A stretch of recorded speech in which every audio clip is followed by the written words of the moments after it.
I know I make a lot of videos on how to fix water leaks, where to find water leaks, how to repair water leaks, and I realized that I failed you because I've never made a video on what to do once the water leak's fixed and how to dry out the car.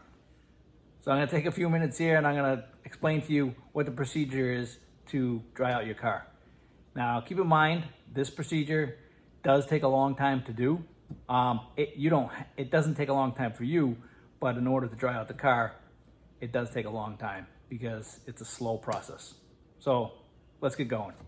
Now, I know there's gonna be a couple trollers out there. You're gonna tell me, oh, you can't do that with your car. It's not good for it. But this is how I dry out cars. This is how we've always done it.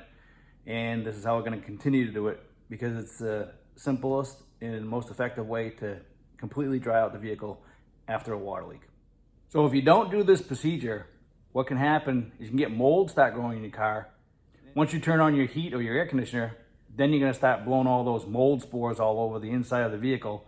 You're breathing them, getting into your lungs and causing respiratory problems. And you don't want that, especially if you got kids in the car or elderly people. It's not good. It's not healthy for you. It's not healthy for anybody in your car. So just follow my procedure and it'll take care of the water in your car and you get your car back. Not only that, with all that water in the vehicle, you're gonna have electrical issues. So you don't want any electrical issues. You wanna dry it out as quickly as possible. Follow these steps and it'll be good to go. Let's get going. So the first thing you wanna do is get yourself a wet dry vac, all right? Second step, empty out the container and take off the filter because you don't want all that crap getting wet and then getting all soggy and having a big mess. If you have any floor mats in your vehicle, take them out. If they're carpeted, hang them up somewhere, let them dry for like 12 to 24 hours in the sun. So once you pull up the floor mats, vacuum all the water that's on top of the carpet, and then try to lift the carpet up on all four corners and vacuum any water that's underneath the carpet. Because this is a crucial step. Because the more water you get out of the vehicle with the vacuum cleaner, the less the air conditioner is gonna have to pull out, which we'll be talking about in a second. So guys, keep in mind, when you're pulling back the carpet, try to squeeze out the water. I mean, there's a lot of insulation on the backside of these carpets. Your firewall has insulation on it too. You know, it's to dampen the noise from the engine. So pushing on that insulation and squeezing the water out and then vacuuming it out or soaking it up with a towel and then, you know, squeezing out the towel, anything you do to get the water out, this is gonna cut your drying time like by hours and hours. Because when you get most of the water out, you're not trying to extract it through the air conditioning system. So the more water you can get out of the car before you start, you know, running the AC and the heat and all this other crap, the better it's gonna be for you and the shorter time it's gonna be. So hopefully, you know, you take my advice and just get out as much water as possible. So once you have all the water vacuumed on top of the carpet, under the carpet, and out of the insulation on the backside of the carpet, and you wiped up all the water on the floor, so the next step, start your engine. Make sure you have a full tank of gas. Turn on your heating system. Turn on your AC button. Turn on your recirculation button. Very important for that recirculation button to be on because you're not taking in fresh air. You're actually going to be recirculating the air inside the cabin to remove all the moisture.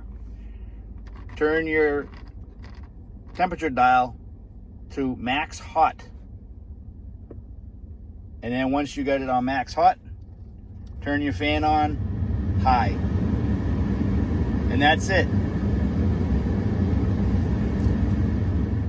Once you do all these steps, park the car in the sun and let the drying procedure begin.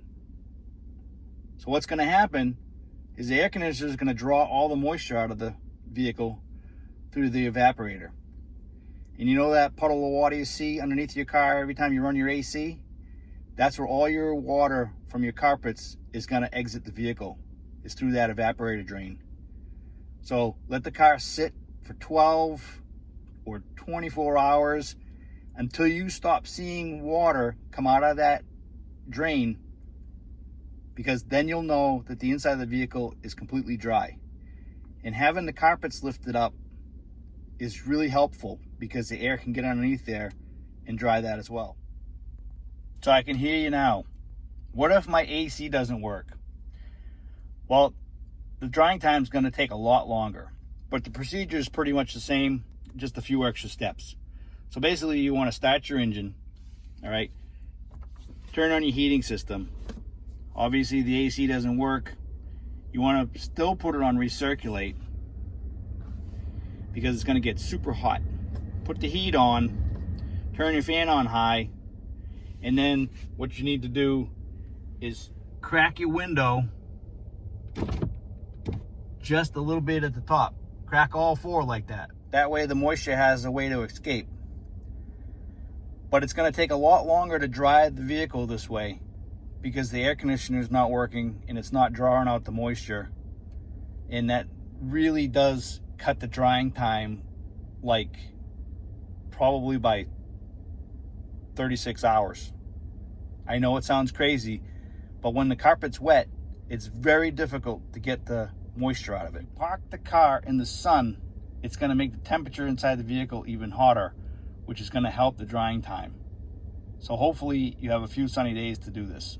So guys, if you got any questions, comments, leave them in the box below.